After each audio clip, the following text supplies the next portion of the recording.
guys, it's Reagan, long time no see. Today I'm going to be talking about can Everything Everywhere All at Once dominate at the Oscars? So this movie, I'll check my bias at the door, is my favorite movie of the last year. I saw it 6 times in theaters, I'm pretty sure, maybe 7. I've showed it to like everyone I know. I am obsessed with this film, really enjoyed it. But even I, looking back at my TikToks and like before award season in November, I think, I said, maybe I know this will get Kiwi Kwan a Best Supporting Actor Oscar because he's been a lock since the summer, which I said in the summer. And then also I said maybe he can get like screenplay and editing, but I think Michelle Yeoh would be very competitive. So that's the ones that I was predicting. I did not expect us to be in this place in the season where it is the most nominated at the Oscars, and also it is the Best Picture favorite by a long shot. I'm very pleasantly surprised, and I just want to break down all these categories. So let's get into it first. Best Picture. Okay, it's got it. I don't really have to mention too much because you heard it already. It's like swept the guild except for like sound. It lost all the sound categories, but guys, it's not nominated for sound at the Oscars, so it's fine for that. It got DGA, got PGA, it got a Costume Guild Award, it got set design, it got makeup, like it got SAG Ensemble. It's just been doing so well. The only time it didn't do well was at BAFTAs. And we kind of saw BAFTAs are a little off because All Quiet on the Western Front was very dominated at BAFTAs, and then that film did not make it into any of the Guild Awards. It is a very like kind of late bloomer, and I think the BAFTAs are just weird this year, okay? I think the BAFTAs are just weird this year. I think people need to accept that. It's fine. I appreciate it in the past, and I think All Quiet on the Western Front is fine, but I think it's to European taste. Let's get into a category that is not as guaranteed, I guess, but that's directing. I do think that the Daniels will take it with the DGA win, and also the fact that the BAFTAs awarded Edward Berger, so they didn't award Martin McDonagh, so I don't think that's as competitive there because Martin McDonagh would have won. And then also Steven Spielberg, who people thought would be the favorite. No, hasn't been doing that well. Interestingly enough, I actually talked about this kind of early on about how The Fabelmans has really marketed itself based on name alone, and it hasn't worked out for them. They thought because it was a Spielberg movie, people would love it because it is to Oscar voter taste, movie about the movies, about the coming of age of a beloved director. You know, it seems like a formulaic slam dunk in kind of a way. I'm not saying that the movie's Oscar bait, whatever. I'm just saying that it seems to the Oscars taste. I will say I enjoyed the movie. I'd be happy if Spielberg won, but I'm also really happy that the Daniels basically got this category locked down because I love the Daniels, of course, and also they put in the work. Okay, Everything Everywhere All at Once has been everywhere. The crew has been everywhere. The Daniels, Kiwi Kwan, Michelle Yeoh, they've just been at like every event, you know? So gotta give it to them. They've done the best campaign, so I'm happy to see it pay off because it's an excellent movie. I'm very happy to see the love. Okay, next is Best Original Screenplay. Also the favorite, the Daniels. People may be like, well, what about Banshees of Inisherin?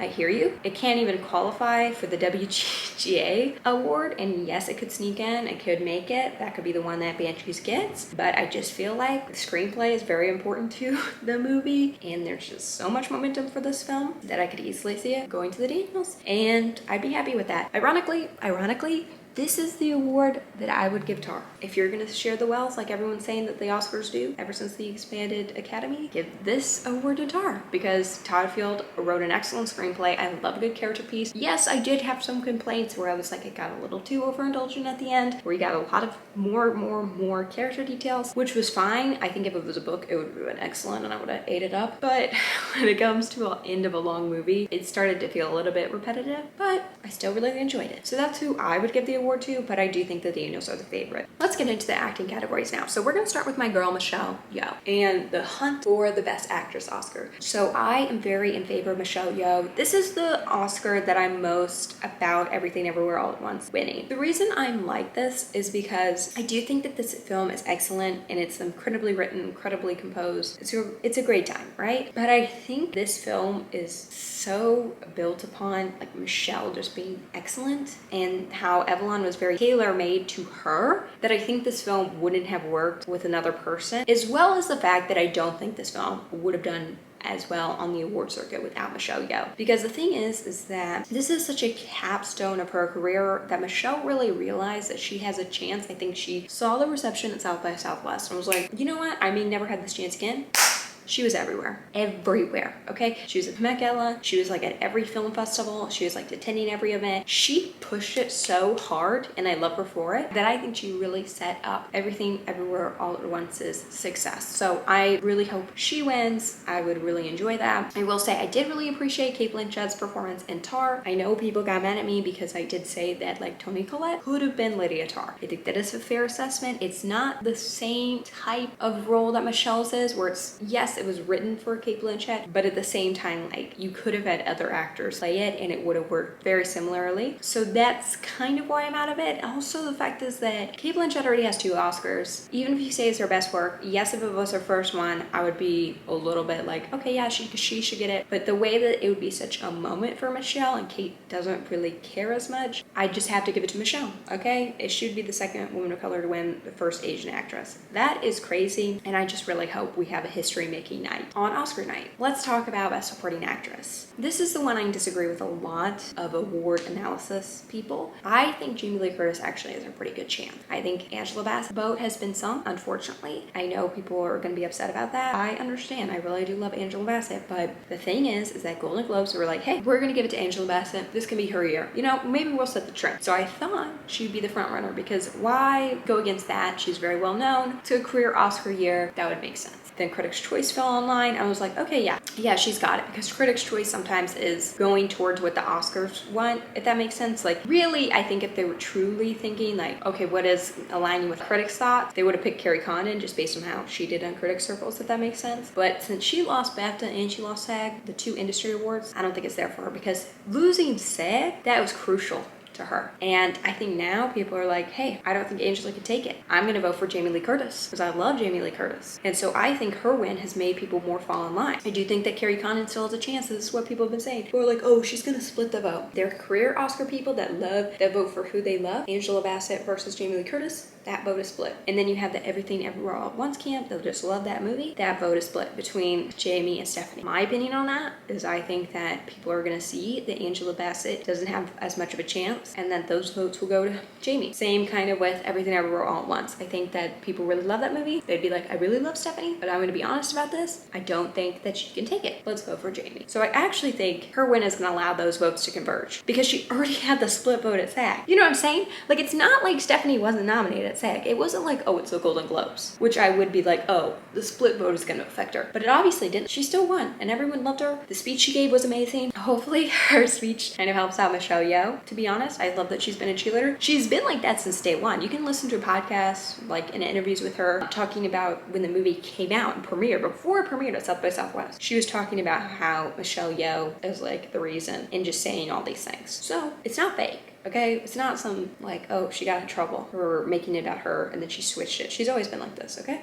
If she wins, I'd kind of breathe easier, because if she wins, then it shows that Everything Everywhere All at Once is super dominant, and Michelle will probably win. But it would be really crushing to me if she wins and Michelle doesn't. But it's fine. You know what, Jamie Lee? I've hated a lot of these career Oscars, but I like her performance. It'd be fine. Also, would be happy with Carrie Condon to win when she was the best part of Banshees for me. I just think that you can't really be like, BAFTAs. That's a better predictor, because BAFTAs were before SAG this year. And also, I think that you saw that BAFTAs didn't align with a lot of the other industry things. So that's what I have to say about that. Very interesting category, sure to be fun on Oscar night. Then we have our next one, which is Best Supporting Actor. He's got it locked up. I was super annoyed that he lost a BAFTA to Barry. Look, here's the thing about Barry. I said in a video that Barry won because BAFTAs likes to reward its own people and do their different thing. And people were so mad at me. They're like, British people don't really like the Irish. And I was like, obviously, like, they act like I'm so ignorant because I'm American. They're like the only ones to do it. Like, you know what I'm saying? London Critics Circle and BAFTAs were like the only ones that really picked Barry over Key. And also he has a smaller role. Key is way more important. I think his performance is just amazing and has an amazing story. So I was frustrated based on other sweepers that Key was not a sweeper, like, because he deserves it more than a lot of other people that have swept. But whatever,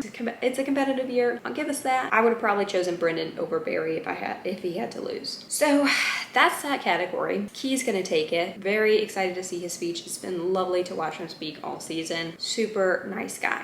Love him. I love him to death. Okay, now let's talk about editing. Editing is something that BAFTAs gave Everything Everywhere All at Once, the only award it gave them. I think it's got that. It's such a uniquely and amazing edited film, and I think it can beat all the typical winners. So I'd be very happy to see that. That is one of the most likely awards for Everything Everywhere All at Once. The next one I want to talk about, which is something that was very interesting based on the Costume Guild Awards, and it's something that I didn't realize Everything Everywhere All at Once was a number 2 or number 1 in, and that is costume design. Shirley Harada, I may say her name's wrong, I'm sorry. She won. I actually really love her costumes, but she did beat like Black Panther, Avatar, whatever. I'm very happy with her win. She's competing against Elvis, and Elvis I would say is like a little bit more of the favorite, but I can easily see it going to Everything Everywhere All at Once, to be honest. If it wins costume, that's when, because that's probably a little bit earlier on in the ceremony, we'll have to know when the awards are. That's when I'll be like, oh,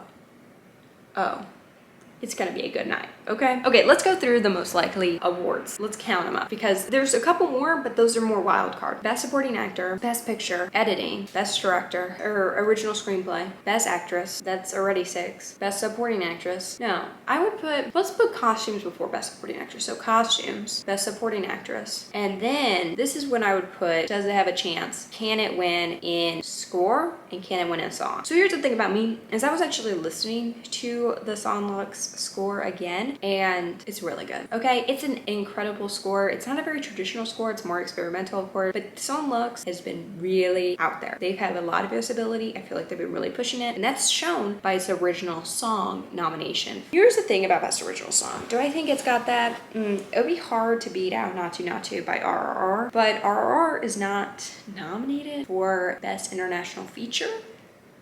So it's gonna be interesting with that. I personally believe that it could take Score. I understand people think that Babylon is the favorite. The problem is that Babylon has lost at Critics' Choice. It also lost at BAFTAs. I think All Quiet on the Western Front may have a better chance. To me, I think that this is one that it could sneak in, and Everything Everywhere All at Once can win. So I'd be fine with that. I really do love the score. And then also Best Original Song, I think is the least likely win. But I think everything is possible. Everything is possible. So that's all I have to say about this film. I know I'll probably break down like my predictions and stuff, and I'll probably go briefer. I just really wanted to talk about this film in particular, and I talked about a lot of categories because it does have 11 nominations in 10 separate categories. I think it's gonna be a fun night. I'm really hoping there isn't like a rug pulled out from underneath us, but it keeps defying all odds and becoming the little engine that could and just dominating. So I'm very happy, you know? I'm very happy with this. Okay, so that's just all my thoughts. Thank you guys for watching. I know this is like a longer video, but maybe you can listen to it, whatever. You can comment your thoughts too, kind of see where you're ranking it is as well. I'm just saying that there is a chance for every nomination. Like there's a chance for it to win 10 Academy Awards. Like I think it's possible. The safe, I'm gonna probably predict 6, but I kind of hope it sweeps. I don't know, I think it'd be really, really fun. It'd be good for history. Even if you didn't like the movie, I think it'd be good and an amazing Oscar night. So yeah, I keep rambling on. I just really love this movie. Bye guys, have a good time, whatever. I don't know where you are, when you are watching this.